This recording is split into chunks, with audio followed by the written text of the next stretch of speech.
talo whatuai I le pa ia mal mamalo su tātou watunuu i au nā le atua mo lātou wharitua o tina matama tutua o le pa ia mal mamalo sa mo I so se tafo le lalulangi o lo whapeona mafuta mai whaatalo whatu fo I paanga ia le Kevin Life Ministries o I lātou o paanga tatalo I lātou o lo nof tatalo mai ina ia mawhai ona tu ina mai e le atua le whaalinga ma le upu I lo nei tangata e whaasoa tuai e le o le fita e le o le malosi a o lona nganga o te whaatalo whatu ia te o tau wha malo le soifua malo le folau whaatalo whafoi I paanga tau se leni o le Kevin Life Ministry I la tau lo whapeona lango ma soasoani I le misiona le Kevin Life Ministries e le ngata I New Zealand nei e whapea foi le lalolangi e I le hawa oino le upo le atua ia e mai se foi o intia malana misiona ia I le whaatala le ino le lalolangi ia le mo mori toi le whaafitai ma le whaamalo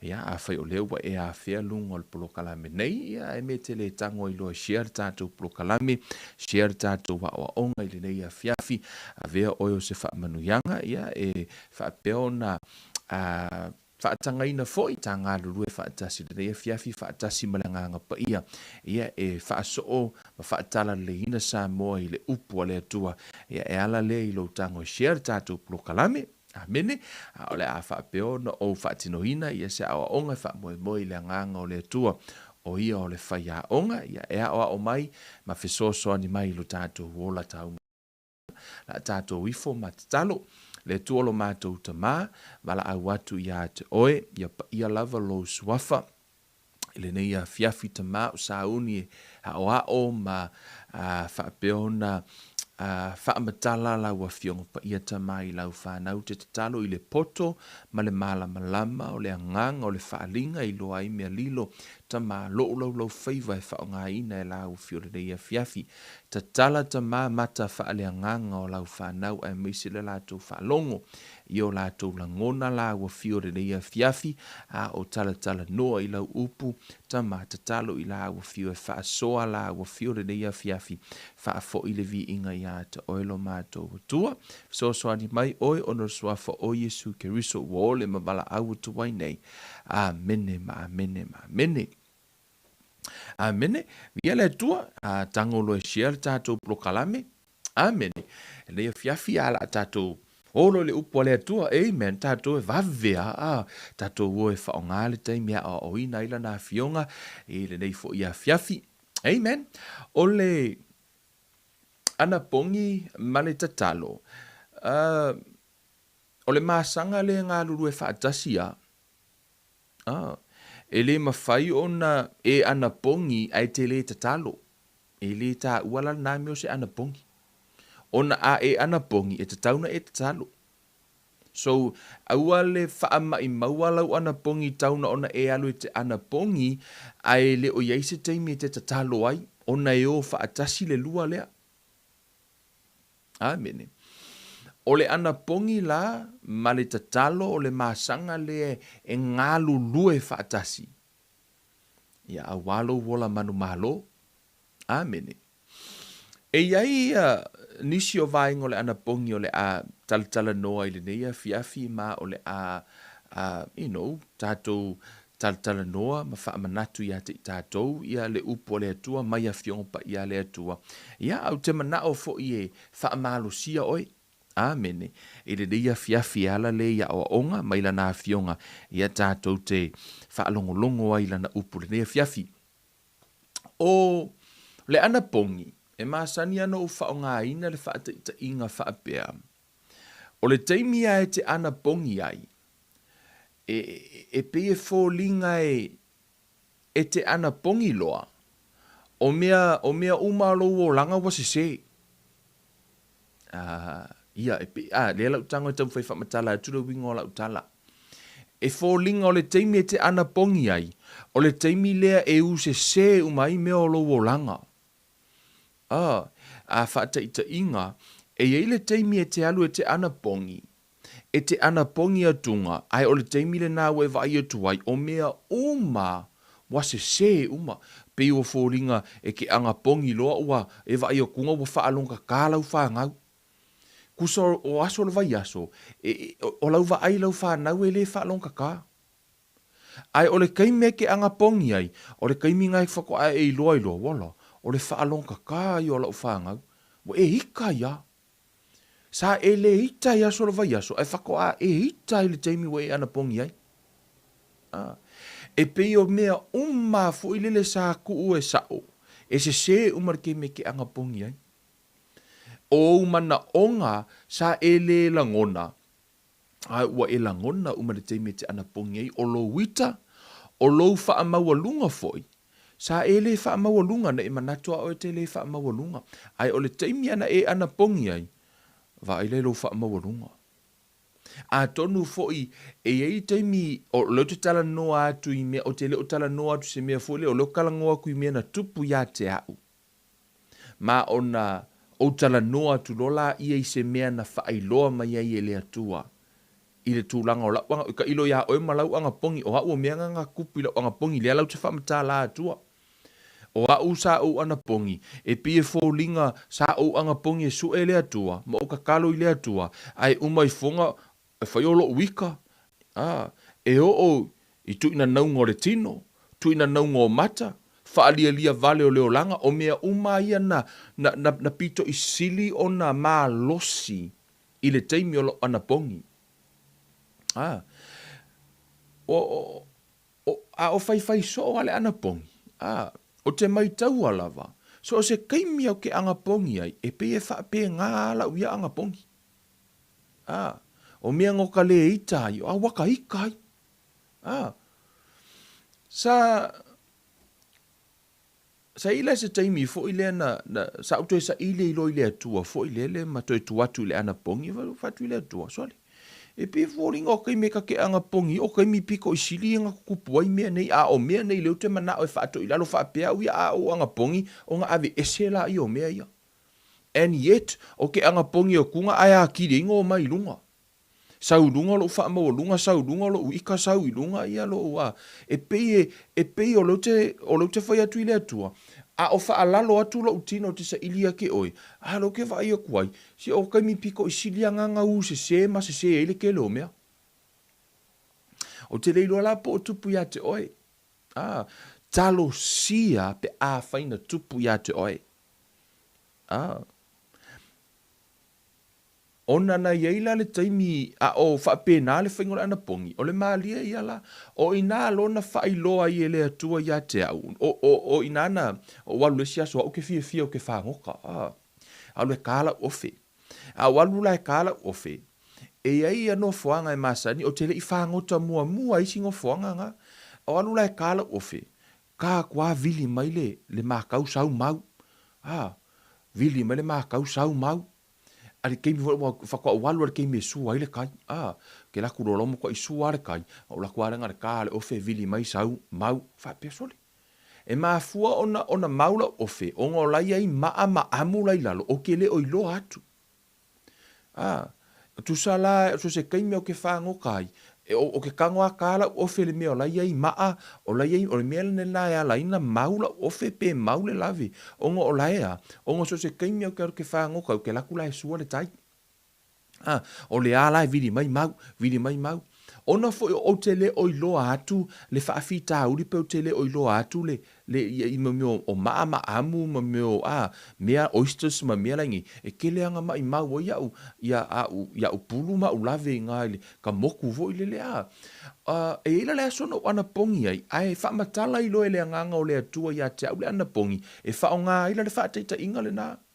Lau ke whaangoka i lisi aso, e ila le aso ngō walu e lo koe alu e a fo, lai wa pē ele kai. Ale aso kongo ala anga pongi. Ma kua i pē ale kai. Ma holo molo to olua. Ola kunga. Ola kula o kufo le mo va ayanga ile mele ma sango ola kula sua. La ua pele kai wali yali ma mai amu. Ali yali mai mo meo papa. Ma ola kula o ku o fa yaksoli. Leki o ali a ka kwala o fe ma vidi mai mau ai. Ka mai ma vidi mau mai. Onga ola ai mo meo o le fato ai loa atu e o umata. Ia mo meo amu ma meo papa yo ke laku yaso uma makai dunga la ofe. Ai ana le pe ale tai o te le iloa. Ai o le taimi o lai su ai le tai. O le taimi le na o te le o iloa ai le o te le o iloa atu papa ma amu ma mele ngei. Le ala ke la kwa wi so mo ke fango ka la ku ka ele o fe vidi mai mau ka ono tele o ilo atu. Ai o le taimi ana o a fo ino le mea na o walu ai wa pele tai. Kei miro la ngau ke la kunga o vai kunga o papala ma amu me i okay. O latu lo ilisi aso. O ke le iko e ka ngala o fe le piko ngala ngala o ilo le mea la yei. O la kulua a makakaro la o fe le kula o ke iloa. Ele o yei ni papa, ele o yei ni amu, ele o yei ka ale inga. E o meri ke minge, ele iko e moku a sa ua. Sa u lave po sa ua. O le mea lana wha matala mai ele a nganga o le atua e tau le aso le na. A o lau te anapongi. Na wha iloa i ele atua. Ile tali ele atua la ufesili le na. Po le ale mea o ke anga pongi ai, o le kaimi o ke anga pongi ai, o le kaimi le ngā e piko i siringa, ma o wika ai, o le kaimi le ngā e piko i siringa o wha amawalunga ai, o le kaimi fo i ngā e sau ai lunga o ku inga ngaunga o le kingo, o kaimi le ngā e sau ai i a fo ino le mea, ia o vai vainga. E pito i sirina ali le taimi le o te anapongi ai, ai o loo ma fau, wha apea ui ai a o anapongi, o wha alalo lo tino, o na ave ese la i o lo uita, ave ese mea na. Ai fato a fa iloa le anganga o le atua. Ia le vaenga, o le revelation na o uloa ma le aso na fai mai le anganga o le atua i te au. E iai o tu ina naunga, e te le o iloa, ma o vai vainga, se ilonga e te anapongi ma fa alalo lo tino, fato a aliali i fo ilunga fato a e iloa atu. O ingango o ngofo iloa, I was really shocked. O inano iloa i soli. O a ules ka ngaka o le avivi i ngei le li a o lo ufa maua lunga ia o lo ua. Vai vainga uma ia li ali mai lo anga pongi o lo uma ika ika. Le fato a o i loa nei ina ua o ana pongi. No o fa apea o ia ai o le ana pongi o le a ave ese ai. Yes, ai o le mea mua mua, e mua mua fa i loa, e mua mua i loa o vai vainga i lau ana pongi. E mua mua, o le fe aula leo te mana o e whailo ia te oile a fiafile nei. E iai vaenga o lo tangata pe e iai lo le tali tonu e te le o iloa. Se ilonga e te angapongi ma tatalo fato a e iloa ma ave ese. Se ilonga e whaalalo lo tino fato a e iloa mo mea o papa ma mea amu ma mea umarangei, pe o hau leso le na fato a o iloa ia mea o lai e papa ina ua pe atu le tai. Whako au loa lo le mea lai kupu lea le nginga moku au lafi. A le keimi lai sua i le kai, e le kai o loa nga o le sami ale mea lau ke iloa akunga. Ia ula kwala yo hau ka mo lo manga kwa o le se kisu e ala ui al mere, ma lo ulei lo lo ke ka ngai papa ma mea le ngai. Fato a o iloa ino wa pele tai fa pe na fo ila lo tato wola fa le nganga e iai lo tato wola le tali tonu pe iai le tato unbelief le to tonu ya te tato po le tato le fa tua e le o mafaino tato iloa se ilonga lava tato te anapongi matatalo fato a tato iloa o manatua ila uo e ila uo e le siaso na maoe mala uo ma ki e o le mali e la ola uo le fai fe au e iai lona tausonga sa māloi le loto. Halu lo le makikienga. Halu lo le makienga. Mālo ma wha asolo i whale manga ngai anga ngai le si kunga o ngiusila. Halu lo le makikienga mala uo lea. True story ha. Haus ke leo whonga whale kolunga.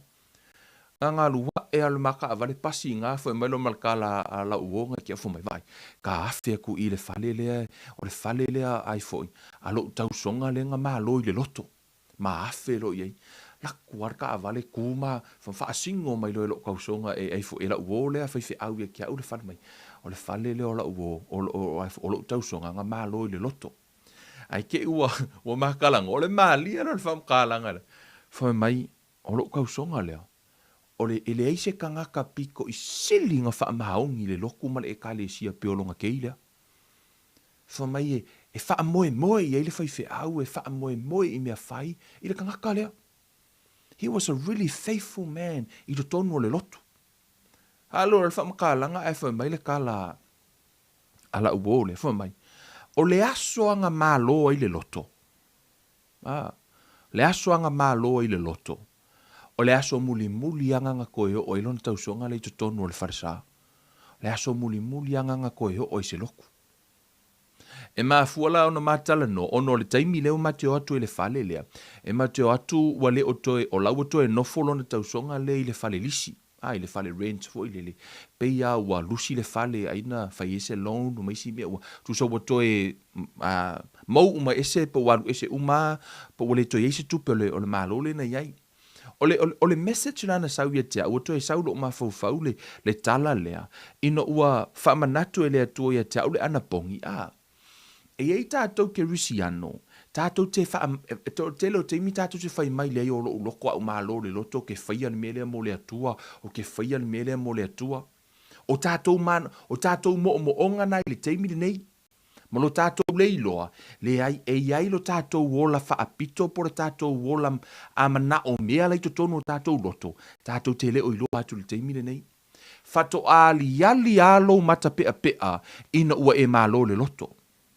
Ke lo ke mi foi mai le stangata o ke le maka pea uia o au ke loko mau walalo se I e malola le loto o nga e loa lola ia ai ali mai lo maka pea ali mai lo le fa ma olunga ali mai le fiasili ali ia mea nai to tonu ia te o e ke le o lo le te mi nei se I longa ia o e kau mo mai me lo kau kalango kwai pe foi la o sia tangata no o fa matala ina atu ana nei e na te le o loa o ia e mata pea, o ia e wha maualunga, ana le māloa I le loto, e na makuai fo ia I kua.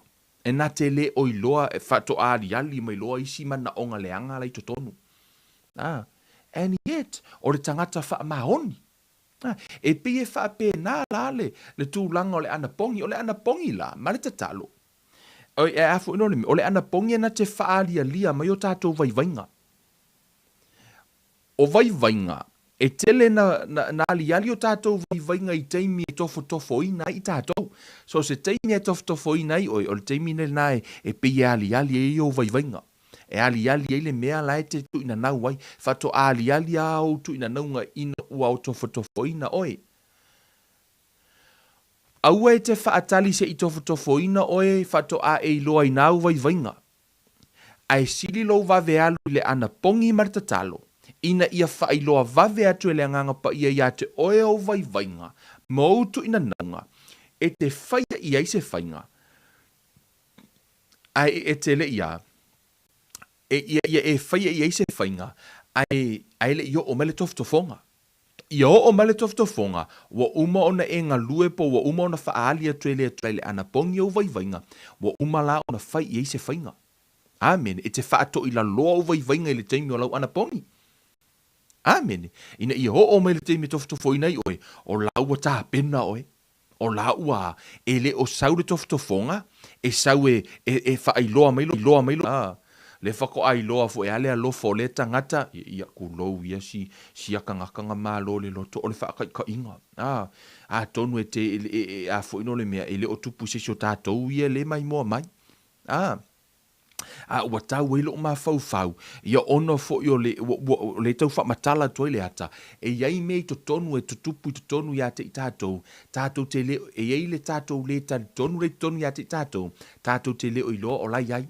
Se I longa le angapongi matatalo. Whato a tātou I loa. Tātou o le fiongo pa ia le atua. Mea mua e tātou te le I o le fiongo pa ia le atua. Amen. So I to tonu o le. O le mata I olo na mata upu e se fulu ma le fitu. O I le iai le tala lea la tātou whaitau le tala lea. Le sa whai o ila utala no I le vai aso le na se ima vai atu nei. E whaatatau I le tātou wa awa onga I le anapongi sa utala no la le vaenga le ma whai ua I se tala. Au te mana o toi pick up from there fo I le ina ia ma whai ona a tata no ai ia ma wha fo inisio vaenga o lo ta ua I lunga. I to tonu ole tusilea, mata I ono mta upes fulma le fitu. O I lena uta uai, lena fetala Iesu o le itu a inga le sau fa for tatalo ma le anapongi, ele utala no Iesu I le te moni. Tato ofo le tatu te whaitau le context o le tusi, whai mai. Wala tau o atu i le motu o tangata o na sau ai lea i a te ia o le tasi tangata ua to o tuli i a te ia ua whaapea mai lea li i e. Ia e alofa mai i lo ua talii ua mai liu ua ti ngā lava a wā ua pa u so o ia i le afi ua whaapea so o foi ua whaapea foi so o foi le vai. Let me bring up the Bible. Sorry guys. Wala kuka kuspa ia i lunga. Amen. So soani a te oe. Amene. Wha mau lalo lau. Nare wha mau e lalo le mau. Tusi lalo ni au notes. Mātai o sumar fitu. Wha upa sumar wha lusu tasi. Wha upa sumar lima. Lea li ia i e alofa mai i lo ua talii. Ua mai liu. Ua ti ngā lava. A wā apa u so o ia i le afi. Ua wha apea so o foi. Ua whaapea so o fo i le vai. Na ou au mai i a te ia i au so o, a ua la tau le mawhaia o na wha malolo i a te ia. O na tali atu wai leo o Yesu ua whaapea atu le tupulanga le whaatu atua ma le whaapi o pio, o te iai i a te o tau se i a awhea. O te whaapale pale i a te o tau se i a awhea. Au mai ia o ia i nei i a te au. Ua vavao atu Yesu i a te ia o na aluai lea i fafo o le te monisa i a te ia o na malolo ai lea o le tamatalu i lea lava i tuwaso. O na o ane ai lea o le au soo i a Yesu ua na o i latou ua whaapeane se ale mea na mātou le mawhai ai o na tulia o ia. O na whetalai atu ai lea o Yesu i a te i latou. O na o lo o tou le whaatuatua. Aua e moni o te whai atu i a te outou, a whai e tusalo outou whaatuatua ma le fua o le sinapi, e whai atu outou i lea maunga, halu atu ia oe i le la mea, o na halu atu ai lea. E lea i fo i se mea tau te le mawhaia, whai maila le whai upa e luatasi, a ua na o le tatalo ma le anapogi e o ese ai mea whaapena. Amene. Awa o le tatalo ma le anapogi e o ese ai mea whaapena o le ale me le talanoa Yesu i e iai nisi whai mai o le itu ainga o le ke mongi lea se ilonga ke angapongi makakalo whako alu ese. So ngai longo winga a vaku se mai whaapea nga e alula ia ke angapongi e sa wai kuri whako alu ese. Ele o le winga le na o le tala Yesu. Lala tatou wo e analyze pe tatu te vava ai. Po le ale mea le na ita Yesu i. Ina ua au mai le tamai titi i. Yo, awane ingalo ya te autou. E to o te mi le na alu Yesu lunga le maunga i lunga atu. Pe e whaitau lunga atu atu se mata yo. To umana tua te mi le na alu Yesu lunga le maunga la tompe te luma yoane ma yuta e le na a. Le na alu e ai ia mose ma e lia i lunga a. Le na sui a Yesu. Le alai fo i mai Yesu mai lungo le maunga. Le alai sau Yesu i e ona so o iana. Le sa whaatali atu i lalo. Le no ane tangata ave i ai ia. Lane te malo le ave ilo na tali e wha malolo e le malolo. Le alai o mai Yesu mpe te luma. Yo ane lalo il teimi le wo mai ai. O le situation ne le tupu. Wa le malolo rata mai titi lea. I le au so. Ai o tau manatua. O le sa o le au vaenga ia wha malolo isi tangata ma wha malolo fo isi mai i le suafo Yesu ma malolo. O le wo o mai i, o le malolo ta mai titi lea. Whai mai lolo whai upus fuma le fitu, o le tali lea Yesu, o i e te iloa ai. Ana wha apea iloa Yesu, e na o le anapogi ma le tatalo e alu ese ai le tu a inga lea. I le taimi le na vatu ai. O le ala le mea ua mae a Yesu ma le fia ma whaila na tala le whai upas fuma le fitu whai mai. O na tali atu ai lea o Yesu ua whaapea atu, le tupulanga le whaatua tua, ma le whaapio pio o ai le tala noa ai, o lai tala noa i ona so o ia na whaatali atu i lalo. Lai tala noa sa o a Yesu i ona so o ia na o le na whaamalolonga ka mai kiki, le whai mai, le tupulanga le whaatua tua ma le whaapio pio. Foi mai la ia, o te iai a te outou se ia awhea. Foi mai mres foi upu, o te whaapale pale ia te outou se ia awhea. Au te whaupu an foi upu leo te whaapale pale ia te outou se ia awhea. O te whauinga ina whaapea i mai le whaaperitania ma le whaeperu la au mai ei. E peo le mea foi lele. O le a o whaiale ngai mea o le whaamalolo maima. O awhea ea au goes ready ei pe o awhea ea tātou mātua le tele na whaile tala na Foi lele le whaia kako whangau. O awhea e kei loai whaile melea. Kusa ua fai so o Yesu, tala no so o Yesu le whaatua. A leo o mai I. E leo malo lo le tamai titi lea. E leo malo lo le la ua le fifia Yesu. Le la ua whaali lo na au so. Ia e manatua. O lena wha malo lo mua mai e le au so. Ai o mali. Bole malo lo. Lea lo la ua. Fai lo le au so o le mea o te whaia foi. Ina ua halu lo Yesu o la ua halu Yesu le. Wala Yesu le mea lilo. Fo mai wo ane la ifa upe afu. Es fulma le ifa mai. Ono ane ai leo le au so o ya Yesu ua na o ilato. Ua whaape ane. Se ale mea na mātou le mawhai ai ona tulia o ia. Lea la ua tala. Lea la ua su ele tali o le fesili. Yesu. Leng wha umangiang o ke ngia Yesu. Fea ea au kou. Whai Yesu o le tupulanga. Fo mai ua whaapea. Le tupulanga le whaatua ma le whaapio pio. Lai tala noi le au so. O la ia I mea whaapio pio o le au so. Fai mai la ia. Ua vavao atu Yesu. O le whaipusuma le iwa. Ono ane I leo le au so o ya Yesu.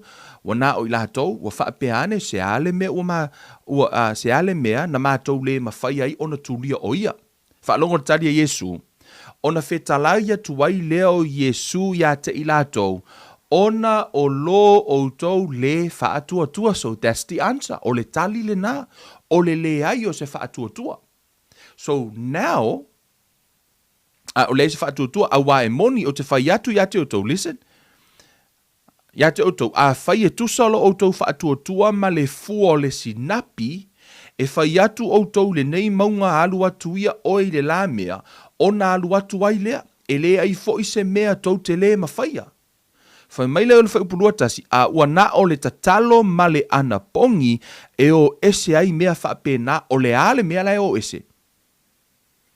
E iai le whaatua le tonu ya te I tātou. Tātou te le o iloa. O le mea mua, ana whaapea I loa e le au so o le mafua anga walai ona le malo lor tamaititi. Se manu lātou te le fesili a Yesu. Ana whaapea lātou te iloa le mafua anga walai na le malo lor tamaititi. Se manu e le alu se fesili a Yesu. Ai mafua no e fesili a Yesu. Ona lātou te le o iloa le tari. Ona foi. Ilunga atu. O lena o tatalo ista ngata malolo o mai skangaka. O lea fo ila o mai I. Wa whaonga o malo lato whaatua. Their whole faith. Lea fo ina. E ile taimi ia te au. E ile kaimi ia sola. You know. Masanga o wha malolo. Kakalo I kangaka o wha malolo mai. Wa inspire u ilo whaalongolongo I le upo le atua. Ona o au e ilo nā turanga o keimi o ke whai kaur kuspa I o waru practice. Waru whaka ka I vo ile lea. E ingai ka ngaka vo ile le ke ia ilunga la wala o whako. Can I pray for you? Ke ia waka kalo ka ngaka ilunga la wala. Ai le ilo ke practicing al me lea. Wha e o lima malolo. Au vai e kuse vau sesi ke ia waka kalo ile vai. Yo, iski mi fa pe kaka pe weird ele ingala ko I pe pule ala ko po ala ko kala e fa ile kala fo lo ma fo fa kala vo Yesu o le la langi le so la langi pule a o ko ila le taimi fo kake kalo le kaka malo lo se si saka kalo ai tangata sa o you know I think no testify le telo tangata fa e ai lima malo lo makwa malo lo malo lo tangata sa fo ino le mea. O isi tangata o le kanesa. O isi tangata o le chosko inga mai. Ai le mai. E le mai na wala au mai te au te alu te tatalo ai. No walu tatalo le mai lea. Sad to say, a few days later, ai maliu le tangata le o tatalo ai. Makua I bother ia. E ei tangata no tatalo I ele I malo lo. Nga wha e o lima ele I malo lo. E ala no tala no atu le vaenga lea. Ona awane I wha apea ua le malo lo o I se tatalo se au na lea tua. That doesn't mean that's a will of I. Ina ua le malolo ia le tamaititi le tatalo le au soo. That doesn't mean o le fina ngalo le na o le atua. A le na whai ai Yesu o le lato le whaatua tua. O le problem la o i le whaafita uli lea. O le a, o le whaatua tua o le au soo, mana tua o tau, o le tamaititi. E le mana o mia le tamaititi so na whaatua tua. E mana o mia la le whaatua tua o le tangata matua e whaalango lango i le tamaititi. Ona fo ele mawhaina whaatua tua le tamaititi i le atua. Ele o olona le level ona whaatua tua. E mana o mia le whaatua tua o le tangata. I easy case, ele mana o mia le whaatua tua e mana o mia le whaatua tua o le tangata e whaitau tuspa ia. E tangata mātutua umala nei, o a lātou whaatua tua na mālolo i a lātou. O le tamaititi lea, na wha moe le whaatua tua o le au soo. O lea la kongi aku o le au soo. Mau ailo ngā mala au soo, le lea ai o se whaakua kua o le au soo. Ona fo o le tele o taimi. E tele na mālolo tangata, te ilo e ala na mālolo le tele o tangata ele o se whaatua tua o Kevin. O le to o tele o tau o le na mālolo, mafua mai o lo o tau lava whaatua tua. That's why people heal. Whaapea ngisi, o le whaau unga ya Kevin o mālolo ai. No, it's your faith na e mālolo a o ilo whaatua tua. Mea fo ile na e te alu i le tele o fono tanga fo ia le te whaaitu i tangata ia le wha malolo mai. Fo mai tangata o le wha unga lea tua i o lato o langa o le wha unga lea tua le whaifi au o malolo ai. No.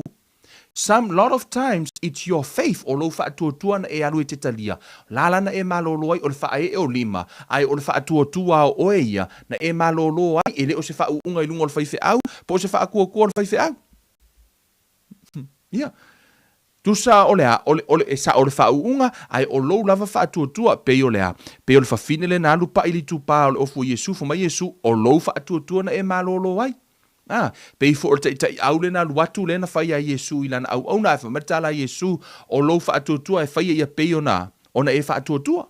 E o fo i tau wasu to o lua ino atu ia Yesu, whai a Yesu, e ma whai ea ona whaamalolo ia. Fo mai Yesu, o le aso lua loa, o ke mawhaia. Fo mai e mawhai, fo mai le tala Yesu, ia whaia ia te o lua, e tusa malo o lua whaatua, le tala no i tangata nei. I le tamaititi lea, e le eiso na whaatua, o lala e mo o mia le whaatua, o le auso. Mea la ngā ua makwale fia i Yesu i, wa maua kuai, kusa o kangaka uma i ngā whaamalolo le auso, o le whaakua o kangaka ia Yesu, o la kua whaakua. Lea la ua maua i ka makiki lea. Ina ua tongi atu loa ilo lato whaatuatua. Ai ali e ilo whaakua e whaatuatua lai kokongu. Peo na uwhai atu. E eila kusa nana no whamtalanga le vaenga le. Eila aso o alu tangata ina o tatalo ai. Cancer, tangata iana. Fo i tangata stroke, tangata mamai, tangata ua poloka le manava. Tangata ti ngā le ulu. Malolo. Wha malolo e le atua. Wa wha malolo e le atua. O si tangata le no usa o tatalo ai. Ele i malolo. Longo winga o fesili a Yesu. O le ale winga o. Bole malolo ai ka kala Yesu Kevin ele so fa kua. That's the answer. Ya ala ko karie mele ke au. Wa ka kango ie fa makala ku menga sa ku kupu fu lele e kau ko ya ke o ko. Ya wa ele pe no fa ya to te fa nga ina lavan mena sa tupu ila fa nga malanga. Ia mangi menga o me ile tu e kau fa malama ko ka ko maka up. E tasi ala le tali. O le ai o se whaatua ai o le maaliela. E le vaenga leila lo fo mai. Au ana o le tatalo ma le Anapogi o e sei mea whapena. Te mana o ia te oe, from experience, tangata ia no o walu o tatalo ai isi mai ka nesa ma le tele o wha mai. Na matua ai o tatalo i le atua ma lo whaatua mau umar kuspa iango ukango o whakua ai. Malolo. And I apply the same thing i le tangata lena o tatalo ai. Nga makua i o au man, kango i whako kongo lalo loko le whakua kua au mai umar whakua kua umara ia ke au ke kakalo ngaka lea. Ma kua o karikongu ma o ka ukingo inu mo le atua ai umang o kakalo ele malolo. O i ngā loa, la iailo mariko i ngā o ngā la ufai mai. Saulo ma Kevin fau Kevin, ia, e ia isi kei me wha malolo i ele atua outou, e isi teimi ele o lona fina ngalo na. O i ngā loa e tele na li liu e tangata lea o onga. Aua le wha peo le feo lo lau kakalo. Onga e kango e lola ia mi milo le limo le atua ma mi milo lea. Ka sui a kua maruku spa ia inga ia wha sao ai. Ina ia wha apea ai. Le hai o le le wha kua kua pai ma la whai o haunga whai le hai ke lore kati. Se kako wha mau lalo. O sau o wha mau lalo i le atua mo wha apea e sao. E le i lava e iai fo i isi vaenga lai to tonu ia te au.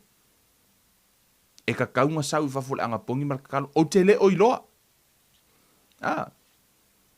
E na ole Anapogi lava, na te whaailoaina. Amen.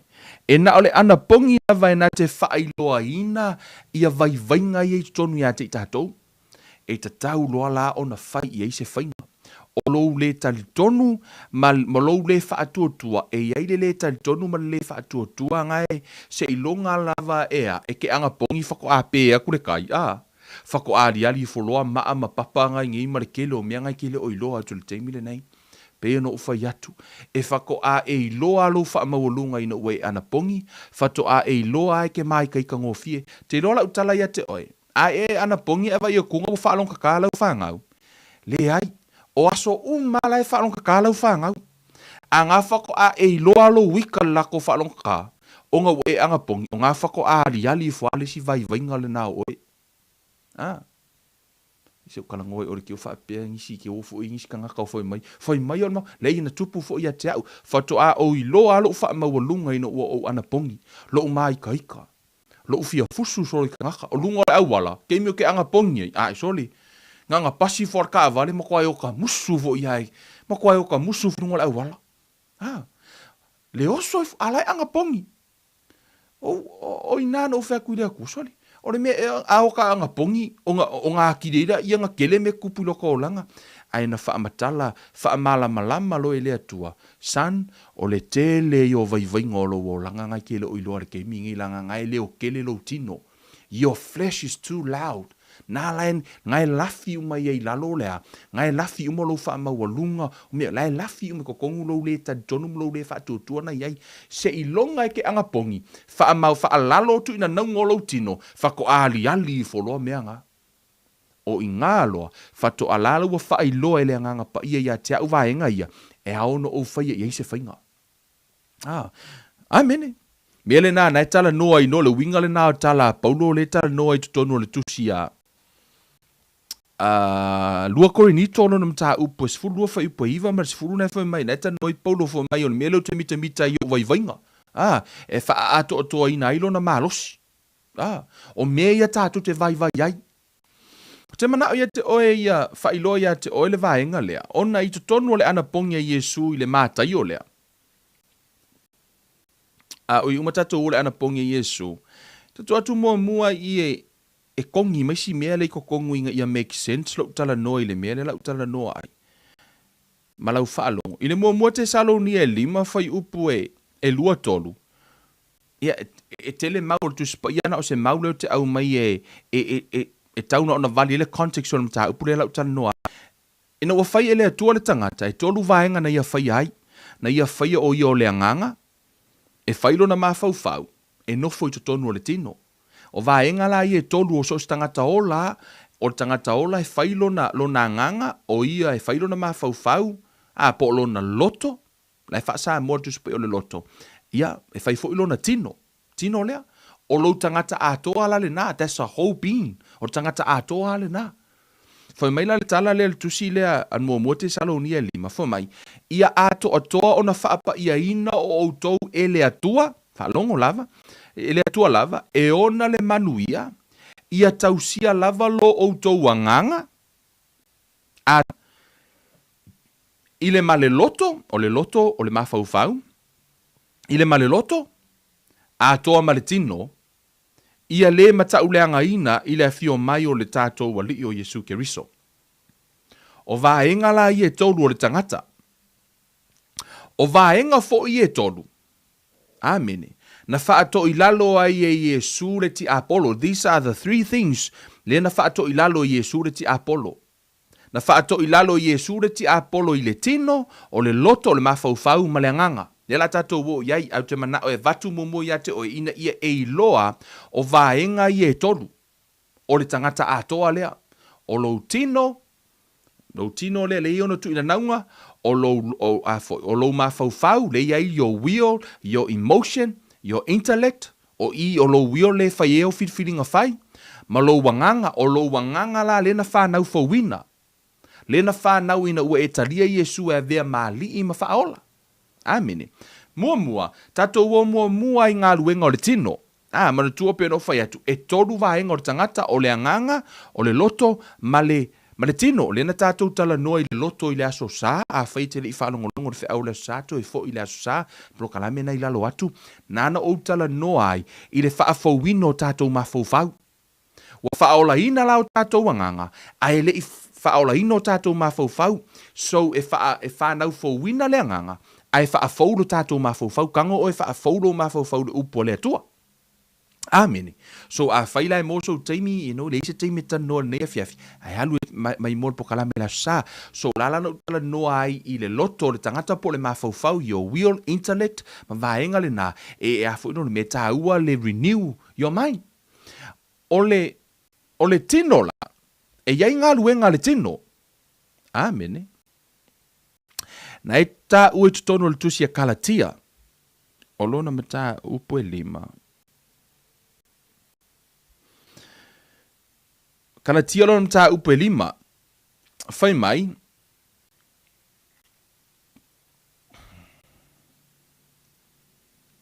Fai upsumar fitu. Awa o le tino, ua tu ina nau le te e atu i le anganga, ua tu ina nau atu fo i le anganga te e atu i le tino, e fete e na fo ia mea, o le mea lea tau te lefa iai mea tau te loto iai. Ai a fai e ta ina o tau i le anganga, ua le no nofo o tau i le tū la fono. Ua i loa tino fo i ngā ruenga le tino, o mea ngei, o mea i o ngā ruenga i le tino. O mea whaape nei, o le muli lua, anga, o le ami o le anga, o le mata itu, o le ifo i tupua, o le whaitonga fiti, whaataula itu, o le wheitangai, o le whemisai, o le losi vale, o le lotoa, o le whinau vale, o le whewaivaia inga o masenga, o le mataua, o le whasiotitangata, o le onanga, o le pohula, ma mea whaapena, o te mua i tau watu nei i a te outou, pei ono o whai atu mua, o e whaia mea whaapena, e le whai le malo le atua mo lātou tofi. O lea lai tā ua mai ei i ngā luenga le tino. I to tonu o le teimi lai te anapogi ai, e whako ali ai le kele o mea ngei ko inga ngaunga ia i to tonu ia te oe. Amene. E ala no utala no whaapea, ona a ele whaato i lalo ina tu ina naunga nei, i le anapogi ma Tatalo, e le to iai lava se isi si i tanga o lo wola au na i le atua, e le koe si i kia inga le whau unga le atua i lo wolanga. A whaiwa po le a lava le umio e la unga i le upo le atua po o se whai la unga, a whai e te le whaato i la loa nisi o vaenga i o lo wolanga, e le ma whai fo ina si i tia le whau unga le atua, o lau la unga le ke la unga e kausanga ngei, e ke koe la unga i fo e kausanga lea, e le koe kupu ase whaalinga po se poto i ate oe. Ona fo i o vaenga i o lea ua tāpunia le galulue o le mana o le atua. O le winga lea o le tala Yesu le na whai le au soo, ina ua i whai mai, o lea tupulanga le whaatua tua ma le whaapio pio. O la lava ele ia. Ele i mawhai lava ele au so o le na wha malo o lore tamai titi lea. Ono o lai ai mea wha pio pio o lai ate i lātou. Lai ai tu ina naunga la tonu i ate i lātou. Lai loa Yesu. Lea whako ali mai lunga i le wha akua kua o le au so. o i fo ia, ke loa la ukala ki oi, o ingo o i loa i fo i le kele o meo le lai kiki ma le ke leo le ai o so wha kua. Inga ua waruka kalo ka ngaka le ai le malolo. Manga o ka kalo le malolo o sa o fa yaku sole, walanga le malolo o ngai lea. Le ai la pe o fa au le fa le kong. E sa fura fa au ko alu ko Anapogi ko sa iri le di. E su ai si me fa to i lalo si va enga i o tato wolanga. E nga ole Anapogi a marka kalo ka ko ki fa ko i lalo ai. Tangata nei e tolu le do fa te o na fa to i lalo Yesu. Tato o le tusi a mata i olo na mata upo e fa. O i lena e le toftofonga lena sauliti Apollo e fato e a foi toftofo ina Yesu mata yoro mta upo e fa ole vainga mua na fato ilalo ai e Yesu le ti Apollo na fato ilalo le ti Apollo itu ina naunga le tino ona ilo le ti Apollo e kasiale me manga o ile kingo ono Yesu o te ilo Yesu ele o se vai ngo Yesu le tūlanga tauta maitai. Po se vai ngo Yesu ia le tūlanga o a lava nisi meo tu ina naungo le tino le ta ua nei muri lua, faita anga, o a uma mea o le o nanga, o me ele o ni tu ina naunga nao Yesu, ele o se meo o tu ina nau e Yesu. O te ilo e tasia le mea lailo le ti Apollo e mawhai o na tofo ina Yesu, o le mea ai o na e mana o mia e le tangata le mea ai. Pauanga o se kama i mea o le olanga o Yesu. Nga saure ki Apollo e kausu e meise ava noe tofo e le tino o Yesu. A o isi mea uma, e nga kele i maua ise ava noa. Mea le nana fai ele tala Yesu le au soofo mai e saule ali o le neila langi ya tea ua ele isa na mea ya tea. E saule ali o le langi i mea uma i o tu ina naungo le tino. E saule le ai mase mea nga ke maua ya Yesu. Sauloa su e mai loi le mea ai. Le ala o saule ti Apollo e tofo Yesu i le tino. Fa mai le fai upu ta upu e tolu oi mata iolo mta upu e fa upu e tolu fo mai. Ona aluane le ia te ia o le fa oso ua fa apea mai. A fai o oio le alo le atua. Ina fetala ia tuia ia liu a reto nei maa. Ona tali e tuai lea o ia, ua whaape atu, ua tūsia, e le na o mea e ai e ola, a o a fionga uma e tulei mai le fofonga o lea tua. O lea ua sau, ia le ti Apollo i tofo Yesu i mana onga matu ina naungo le tino. Peo no fai atu, le lisi a koa le ngola unga ngere kusia Efeso, e le aima se mea o mea le ngā o tu ina nau ia Yesu. Pau ale mea o kei loa lai loa le ti Apollo e ono whaia ina Yesu o le mea ai ono laua fast food aso ele ai. Pau ale o le avangoa o le a o walu loe kofo o ngai e kakauanga ai se kangaka. Kakauanga ai. Sau loe tofo a Yesu. Ai kongi akulanga maungu ya Yesu. Ai whama Yesu. E le na o mea ai e ola ile tangata. A o upu umai tu lei mai le fofonga o le tua. Whaato i lalolo ina Yesu le ti Apollo i mana onga o le tino. Tu ina naunga o le tino. Vaenga lona lua na whaato i lalo ai e Yesu. Ia le ti Apollo. O le mawhau po o le loto. Whai mai. O na whai mai le o ia ia te ia. A whai o oio le alo le atua, oso ia oi i lalo a wā ua tūsia e polo ai o ia i ana angelu ia te oe lātou te ave ia te oe i o lātou lima ne i tu ia lo vai i se maa. Ua whetala i atu Yesu ia te ia ua tūsia au e te tofo i le li i lo atua. O le vaenga lona lua lea, wa saule ti Apollo e tofo Yesu e pule i le ola. Yesu, punga i lalo, pule i lo ola. O le vaenga muli a lea le ti Apollo e na te whaia i le tangata. Pe a umana tō mento o ia. E uma o nā, fuino le mea faa leanga ina le tangata, ma faa sa wai le tangata. Se ia o lava le tūlanga hopeless wa le aise faa moe o le tangata. O le mea muli a, o lea, pule le ola. Fili nga whai uma ia le tangata mailona ma fau. O le pule le ola ina ua va ai fonga wale se wha moe wale ai lava se isi mea. O I lena tofo i le ti Apollo, le soul, po o le tangata, po o le mafaufau o Yesu, pule ilo wola. Ona o le mea le nae tupu i le tangata ua saisaitia lona mafaufau, ma saisaitia lona tangata i totonu, o lea, mea muli a o le pule i le ola. Lea fo ilana whaato i lalo i Yesu le ti Apollo i le soul. I tu ina naunga ma mea umalava o le mea muli a lea ka ngaka ea a fialo na mafaufau o le pule i le ola. That's the last thing. Pe a ona saisaitia oi. Lea fo ilana whaato i lalo i Yesu. Male lona tonu. Na whaato i lalo i Yesu le ti Apollo. I le anganga. Whai mai, ona toe awelea o ia e ti Apollo i le maunga matua maa walunga ua ia whaali fo ia te ia malo umo le lalo langi mo lato matango fie. Ona whai mai lea o ia te ia. O te avatua nei mea uma ia te oe pe a whai e te whaapa maifo mai ia te au. Ona whetalai atu leo Yesu ia te ia.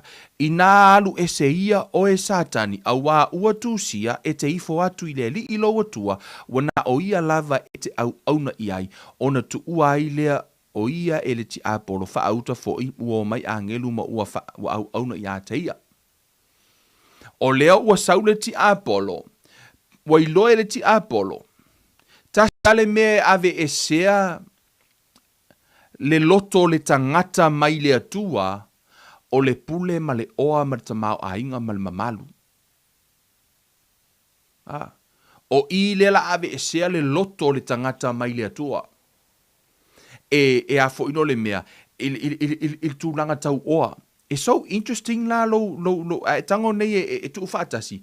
Tofo e le ti Apollo le ia Yesu i le tino na ia au mai le mea ai.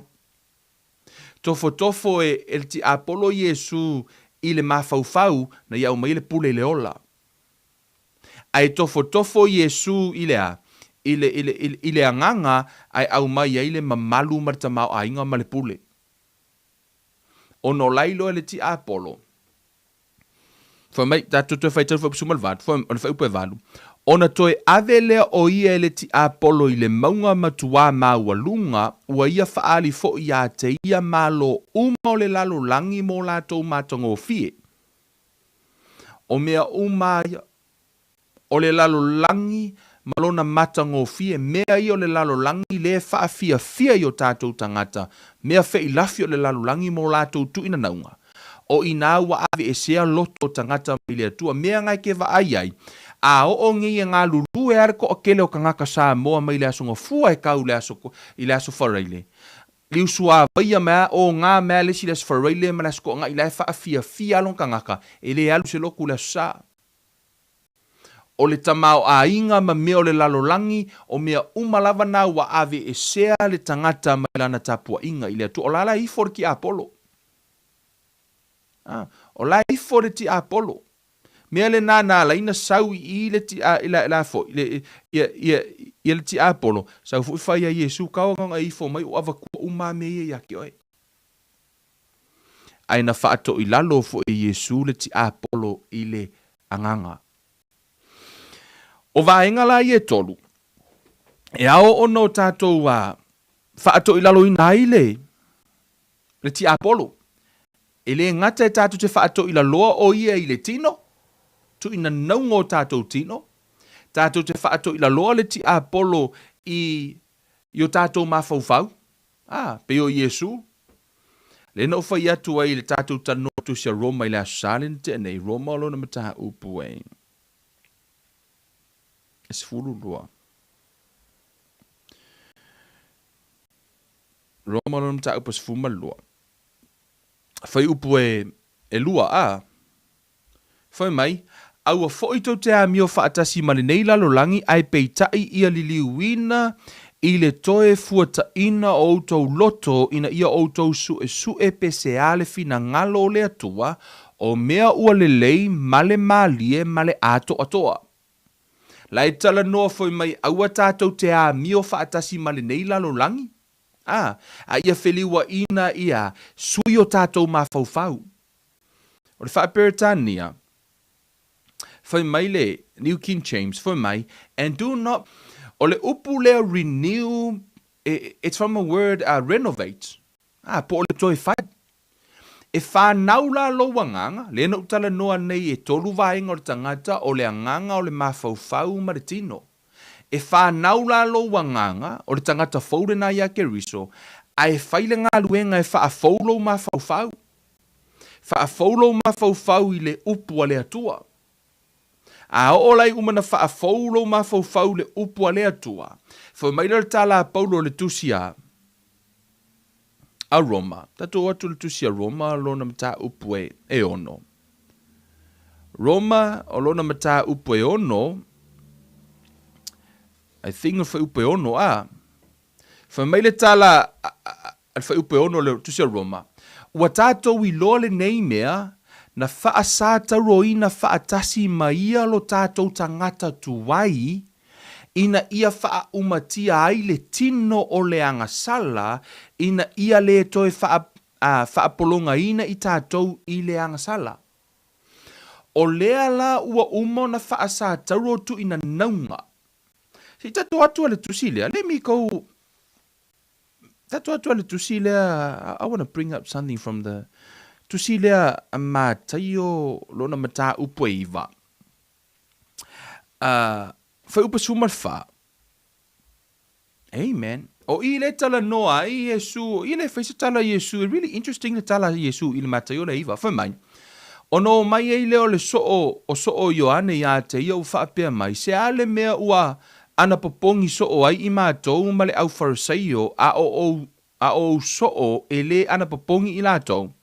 Ona whetalaia tuai leo Yesu ia te ilatou, e mawhai ea ona whaanoa noa o au mea a le whaato a whai a wā, i ona aso o ia te ilatou o le whaato a whai a wā.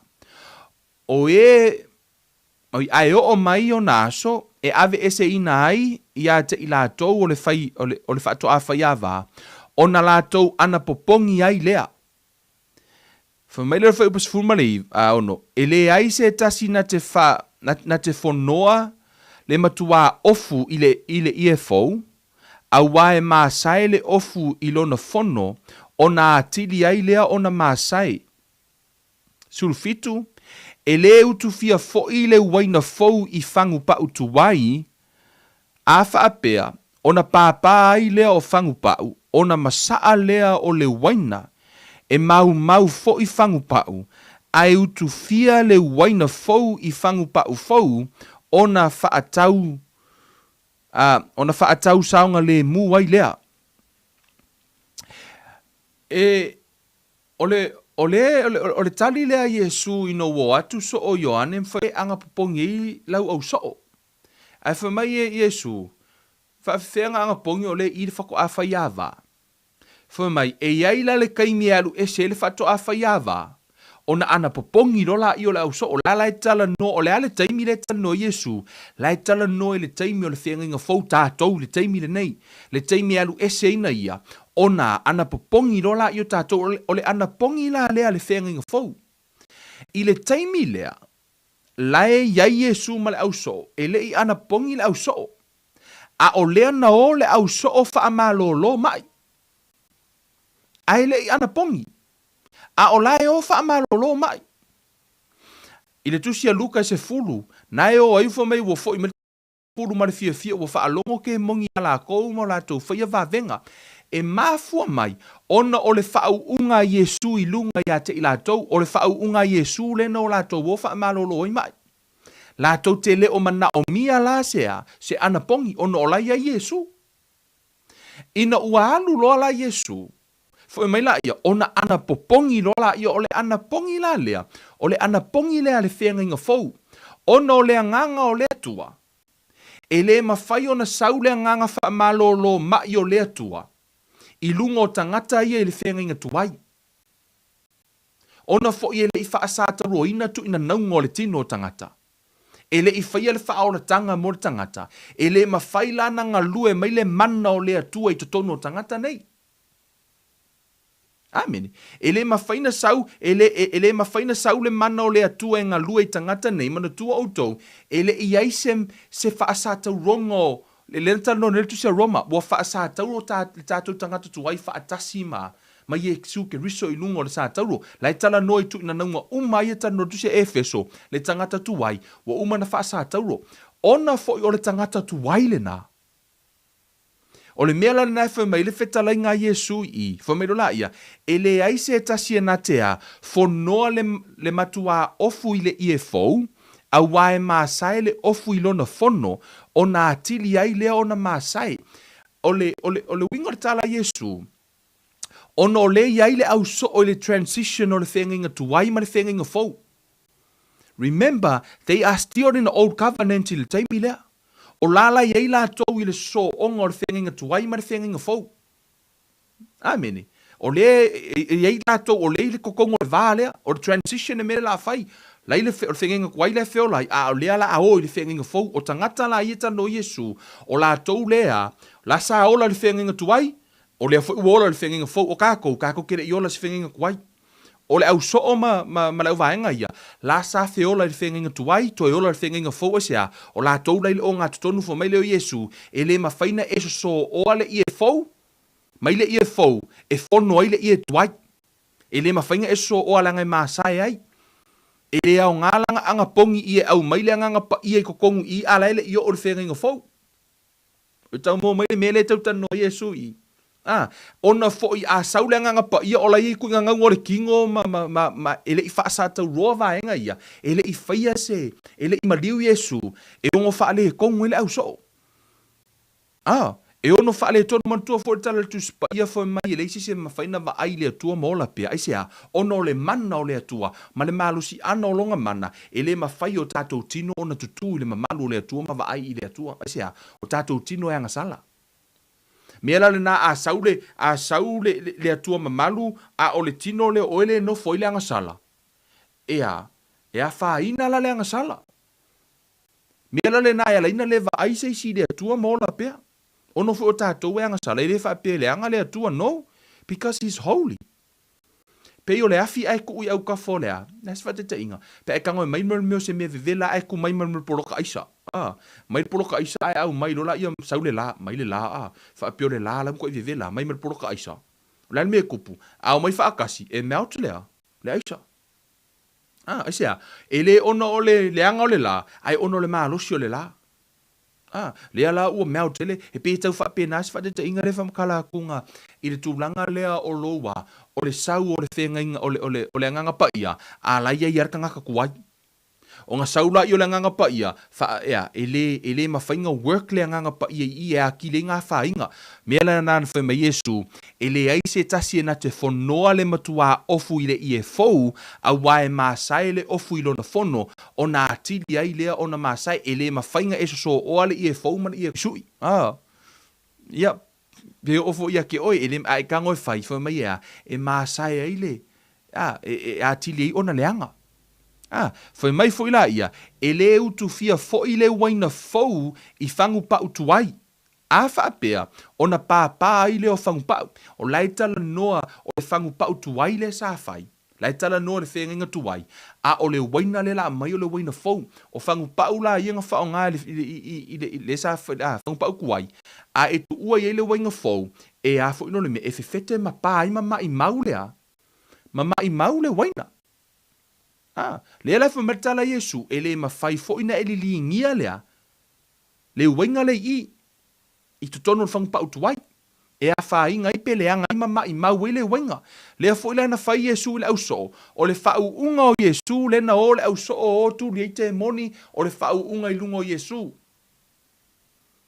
Le na o ai le tano tu sia Luka. Ai I lunga lavo le auso o ye le fa martala Yesu fato a anapogi a pe aru ese na ia. Alu ese no fato a whaiawa, o le tātou anapogi la nā le teimi nei, e mā fua no tātou anapogi, e whasioti le tangata tuai. Ina ia mawhaina li lingi e le waina fou, o na whaonga ina lola ia e le atua le le tangata fau, e anapongi la oi, o tu ina naunga lao le tino le anapongi oi, e whaato I lalo tu ina naunga ia, leo te tala noa tu le tusia mātai o lefa mai Yesu, o le itu a inga le whato a sau whafura anapongi male matatalo. It's not talking about the demons o lai tala noa I lo tātou le whaatua tua, whato a mawhai a ona sau I whafo, I le anapongi matatalo. A whaila te mana o whao ngā ina o e le atua I le isi la asanga I luma ato lo o langa. You know, I'm telling you this, e le mawhai lavo na si I tia le whao ngā ina o e le atua, se I longa te alu le angapongi matatalo e whaato I lalo vai vainga matu ina naunga na ia te oe, e o fo ia te au. O le a lava e le mawhai ana to e si I le whao unga le atua I lo o langa, se I longa fo o ke alu le angapongi matatalo e whaako I lalo o vai vainga. Amen. O lea foi a fai o I tangata umai ana o te talo I ele I malolo. A kako fisiri a Yesu. Yesu, lehan menga le malolo ai so and so. Ka siar ka li Yesu. Kevin, le ai so wha kua. Ai hale menga malolo ai ska ngaka ila wakalo. Kevin, o le wha kua la vaenga na ele us wha kua oi. Amen. Amen. So, atanga le vi I ele tua fai maaka.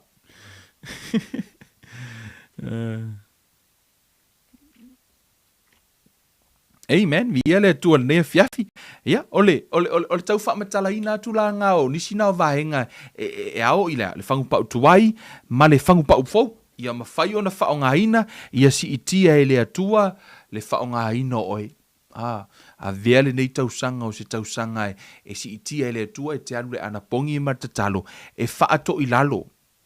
Whaato I lalo vai vainga mo tātou tu ina naunga lai ai ina ia mawhai o na whao ngā ia ngā lue mai le mana o le atua ia te tātou. O nāle na tātou wa ai atua ina walu Yesu I lunga o le maunga. Wha mai na alu o tumu I le anganga ai fo I mai ma le mana. Na ia whaato I lalo le ti a polo I le tino o le mawhau whau whaatasi I fo I ma le anganga. Amene. Ia vele nei vai yaso. A vea o te tangata manu malo mo ke riso, I lau sa valinga, a whai te mana o si itia lau sa ilinga, ia marwha o ngā ina o ele atua, o le anapongi matatalo. E mawhai ai o na e ola manu malo, whai faatasi le lua le nā. E tatala I ele atua, ia le whauunga I lunga ia te oe, ma whaato I lalo ina ia mawhai o na e ola I se ola manu malo. Amene. Whaamanuia le atua le neia fiafi, whaaftai I le atua, e le whaavanoa ino lo taimi te whaalongolongo I sa vahenga o le tātou awa onga, ma le tātou tanoanga le neia fiafi. I le mana o le upua le atua. Mai tutono le angapongi matatalo, tātou talanoa inisio vahenga I le asotofi, pe au o tua le taimi le tātou mata upu, ia la tātou whaasosolo pia tātou tatanoa. Amene. Whamaile tusia romolom tā upu e valu.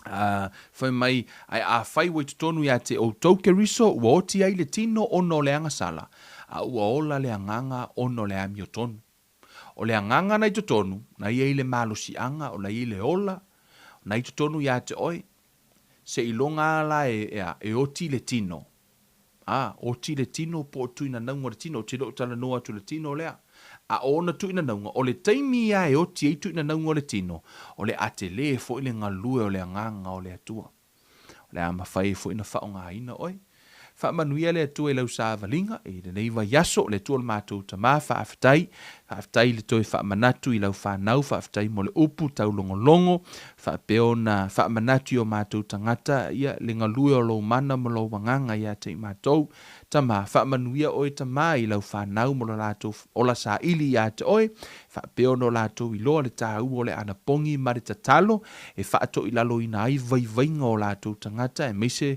o mātou tangata uma ina ia mawhaina ngā lue mailo mana I tutonu ia te I mātou o lo ngā lue mai pea tama a olo e whaamue moi la mātou pitola au e au no mātou whaamawala lalo ia te oi I le anapongi matatalo e whaato I lalo I nisi o vaenga tama mātou te le o iloa whaamanuia o lo mātou atua I le mātou sa valinga de deiva yaso au diele aso tofi I lo lofa mlo wanga le leito e whaawau le mātou tatalo no I lau upu whaafo I vi inga I la au fio ono suafo o Yesu ke riso o ole mavala au atuai nei amene amene amene amene Ia le tua, whaamanuia le tua I le lau sa valinga de deiva yaso ta inga le mana o le nganga o le tua ia to oi ia whaapeho na anapongi me tatalo anapongi oi mo oi.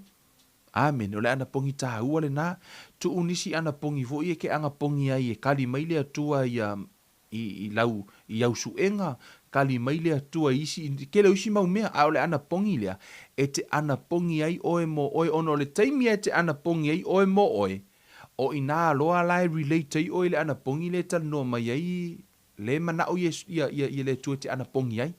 O lea, ina mawhairona tango tu whaasa o loto tangata ma wha malo lo mai ma ngā lue mai le mana o le nganga pa ia te oi aisea ono laua whaato i la loa nisi o vaivainga ma nisi o le whaatua tua sai tutonu ia te oi. Tau te ilofo mai su o le anapongi mawhaina moving le mountain mawhaina si itia maunga lai tala noa Yesu le tali na Yesu na whaila usua ofa mai i le anapongi matatalo fa mai a o tau whaatua tua pe o le fuarsi na pim whaintou whaatu le maunga si itia ma la fo ia le sami ona whaalongo la ia ai mawhai ona whaile maunga pe a whaile na ua sau umai fafo le whaatua tua le toni a te tātou te le oiloa. Amen. Fa manuia le tua i lau sa valinga le nei vai aso, ia, tātou wheiloa i le astofi, ia, pe aulia i le alofa maleanga le leo le tātou tapa ausili. Ia, o tātou whaasora ne fiafi, tātou toi wheiloa i, o Kevin Uruiva le nei, alofa tele mo o tau, whaasoi fua ia.